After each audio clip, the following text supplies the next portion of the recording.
서로 마주보며 했던 예배는 화면을 마주보며 하고 손으로 넘기던 성경은 손가락으로 넘기는 성경이 되었습니다. 신앙생활의 모습은 달라졌지만 신앙생활의 본질은 변하지 않았습니다. 각자의 자리에서 묵상합시다. 3월 12일 목요일 사순절 말씀 묵상 오늘 함께 나눌 말씀은 마가복음 4장 21절부터 34절입니다. 마가복음 4장 21절로 34절까지 말씀입니다. 또 그들에게 이르시되 사람이 등불을 가져오는 것은 말 아래에나 평상 아래에 두려 함이냐 등경 위에 두려 함이 아니냐 드러내려 하지 않고는 숨긴 것이 없고 나타내려 하지 않고는 감춘 것이 없느니라. 들을 귀 있는 자는 들으라. 또 이르시되 너희가 무엇을 듣는가 스스로 삼가라. 너희의 헤아리는 그 헤아림으로 너희가 헤아림을 받을 것이며 더 받으리니 있는 자는 받을 것이요 없는 자는 그 있는 것까지도 빼앗기리라. 또 이르시되 하나님의 나라는 사람이 씨를 땅에 뿌림과 같으니 그가 밤낮 자고 깨고 하는 중에 씨가 나서 자라되 어떻게 그리 되었는지를 알지 못하느니라. 땅이 스스로 열매를 맺되 처음에는 싹이요 그 다음에는 이삭이요 그 다음에는 이삭이 충실한 곡식이라. 열매가 익으면 곧 낫을 대나니 이는 추수 때가 이르렀음이라. 또 이르시되 우리가 하나님의 나라를 어떻게 비교하며 또 무슨 비유로 나타낼까? 겨자씨 한 알과 같으니 땅에 심길 때에는 땅 위의 모든 씨보다 작은 것이로되 심긴 후에는 자라서 모든 풀보다 커지며 큰 가지를 내나니 공중의 새들이 그 그늘에 깃들일 만큼 되느니라. 예수께서 이러한 많은 비유로 그들이 알아들을 수 있는 대로 말씀을 가르치시되 비유가 아니면 말씀하지 아니하시고 다만 혼자 계실 때에 그 제자들에게 모든 것을 해석하시더라. 아멘. 오늘은 어제 말씀부터 이어지는 예수님의 하나님 나라 비유에 대한 가르침이 이어지고 있습니다. 비유를 통해서 하나님 나라를 계속해서 나타나게 말씀하여 주십니다. 특히 오늘 말씀에 등장하는 등불 비유를 통해서 예수님의 의도를 알 수 있습니다. 이 비유를 통해서 진리를 감추는 것이 아니라 다른 사람들에게 그 말씀의 진리를 전하기 위함임을 알 수 있습니다. 오늘 말씀은 21절부터 25절까지는 등불 비유가 등장합니다.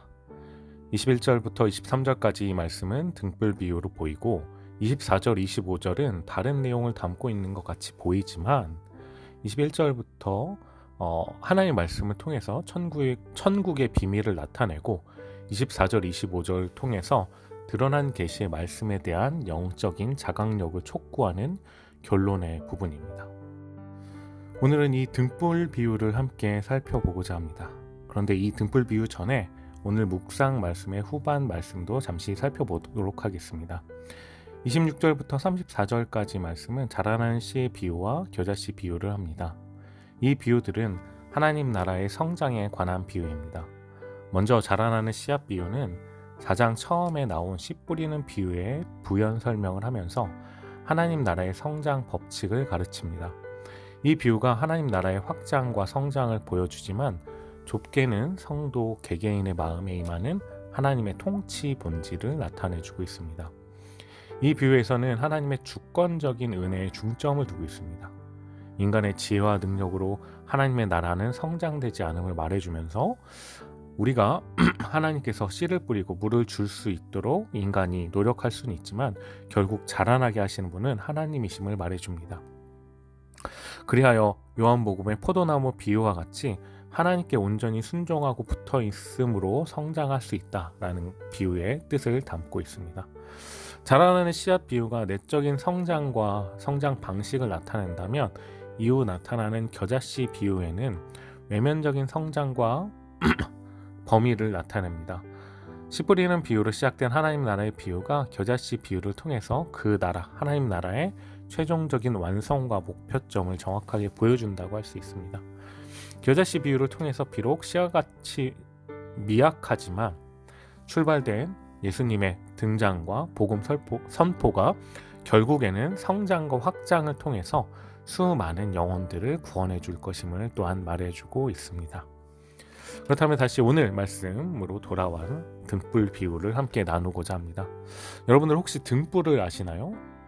우리나라 60년대까지는 전기 대신에 등불을 사용했다라고 합니다. 등불은 방을 밝히려는 목적을 가지고 있었기 때문에 높은 곳이나 상 위에 두고 사용했다고 합니다. 예수님께서는 이 등불을 통해서 비유의 말씀을 하시는데, 하나님 나라의 복음을 들은 사람은 등불처럼 어두움을 밝히는 빛과 같은 역할을 해야 함을 말해줍니다. 하나님의 말씀을 듣는 것은 특권 의식을 가지기보다는 내가 이 말씀의 은혜를 먼저 들음에 감사하며 전달해야 되는 마음을 가져야 된다는 것입니다. 교회에서 종종 신앙생활을 많이 하는 분들 가운데 자신이 아는 것과 경험한 것을 자랑하고자 하는 분들은 있는데, 그런 분들이 그것들을 삶으로 연결하지 못해서 복음이 전달되지 못하는 것들을 우리는 가끔씩 볼 때가 있습니다. 성경에서는 그리스도인을 빛의 자녀라고 가르칩니다. 너희가 전에는 어두움이더니 이제는 주 안에서 빛이라, 빛의 자녀들처럼 행하라. 에베소서 5장 8절 말씀입니다. 우리들도 어두움에 있었지만 예수님 덕분에 빛의 자녀가 되었습니다. 우리가 그 은혜를 누리게 되었으니 맡겨진 빛의 자녀의 사명을 감당해야 됩니다. 그렇다면 그 사명을 어떻게 감당할 수 있을까요? 교회를 가는 것들을 티를 내야 되는지, 내가 예수님을 믿는 그리스도인인지 나타내야 되는 것, 어떻게 해야 하면 그것들을 나타낼 수 있을까요? 그것은 바로 우리가 받은 우리의 은혜의 분량에 따라서 예수님의 말씀을 행하는 것입니다.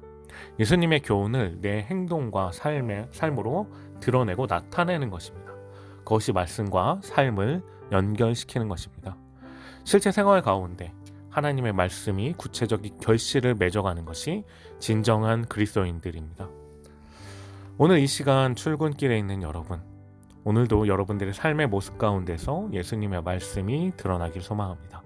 여러분들의 언어와 여러분들의 행동 가운데서 주님의 사랑과 주님의 가르침이 전달되길 소망합니다. 또한 지금 이것을 듣는 지체들이 퇴근하는 길 가운데, 하루를 마치는 길 가운데 있다면 오늘 나의 모습을 돌아보면서 내가 어떠한 모습으로 살았는지 돌아보며 우리가 하나님 말씀 가운데 살아나가길 소망하는 기도로 하루를 마치길 소망합니다. 24절과 25절 말씀에서는 오늘의 비유의 말씀을 결론 지어줍니다. 등불 비유의 흐름을 볼 때 복음을 수용하는 자의 교훈으로 결론을 맺어줍니다. 즉, 우리가 하나님의 말씀을 듣고 나서 그 말씀을 깊게 생각하고 통찰하며 진지한 자세로 듣는 것이 중요하다는 것을 말해줍니다. 우리가 하나님 말씀을 들을 때 건성으로 대충 듣고 지나간다면 하나님 말씀의 은혜를 경험할 수 없습니다. 소설이나 만화책을 읽듯이, 아니면 어쩔 수 없이 해야 되는 숙제처럼 한다면 영적인 성숙을 이룰 수 없습니다. 하나님의 말씀에 대한 태도가 우리의 영적 삶의 질을 결정합니다. 우리가 말씀에 주의를 기울이고 집중하는 사람은 더욱 영적인 풍성함을 받을 수 있다라고 말합니다. 반대로 말씀을 소홀히 여기고 그 말씀에 주의를 집중하지 않는다면 영적인 결핍함에 빠지게 될 것을 말해줍니다. 영적으로 어려움을 겪는 지체들에게 저는 가장 기본적인 것들을 해야 할 것이라고 말해줍니다. 예배를 사모하고 소중히 드리고 있는지, 하나님의 말씀을 영의 양식으로 받고 있는지, 기도함으로 하나님의 뜻을 구하고 있는지 돌아보라고 이야기해줍니다. 그렇지 않고서는 신앙적 회복을 할 수 없음을 말해줍니다. 휴식을 취하는 것이 우리의 영적인 고갈을 막아주거나 영적인 회복을 해주는 것이 아닙니다. 큰 사고를 당해서 수혈이 필요한 환자에게 혈액을 공급하는 것처럼 영적인 고갈은 영적인 체험으로 해결해야 합니다. 사랑하는 여러분, 말씀을 향한 사모함을 갖길 소망합니다. 또한 그 말씀이 언제나 우선이 되고 그 말씀을 사모하며 그 말씀을 통해서 받는 은혜를 경험하는 귀한 꿈꾸는 교회 지체들이 되길 간절히 소망합니다. 기도하겠습니다. 사랑이 많으신 주님, 감사합니다. 우리에게 주님의 귀한 복음을 전하여 주시고 우리가 그 말씀을 따라 그리스도인으로 살아갈 수 있도록 인도해 주심에 감사드립니다. 아버지, 우리가 우리에게 주신 그 빛의 말씀을 드러내는 빛의 자녀로 살길 소망합니다. 특히 우리 귀한 꿈청지체들 각자의 자리에서 오늘도 살아갈 텐데 아버지, 우리에게 주어진 빛을 드러내는 빛된 자녀의 삶을 살아가길 소망하며 우리 귀한 청년들이 그런 삶을 살아내길 기도합니다. 주님께서 우리 귀한 지체들의 삶의 어려움들 붙잡아 주시고 우리가 어두움 속에서 빛 대신 주님을 만나서 빛의 자녀로 나온 것처럼 우리 귀한 꿈청 지체들을 통해서 주님의 귀한 사랑과 복음이 빛으로 전달되며 어두운 가운데 있는 주변의 사람들이 우리 꿈청 지체들을 통해서 빛 대신 주님을 바라볼 수 있는 귀한 역사가 일어날 수 있도록 주님께서 함께 하여 주시옵소서. 오늘도 주님과 동행하며 기쁜 하루가 될 것을 믿사오며 이 모든 말씀 우리 구주 예수 그리스도의 힘으로 기도드립니다. 아멘. 사랑하는 여러분, 오늘도 주님과 동행함으로 기쁜 하루 되길 원합니다. 어려울 때는 언제나 우리의 손을 잡아주시고 옆에 계신 예수님의 얼굴을 바라보길 소망합니다. 우리는 그러면 내일 동일한 시간에 아침에 다시 만나도록 할게요. 오늘도 힘내세요. 안녕.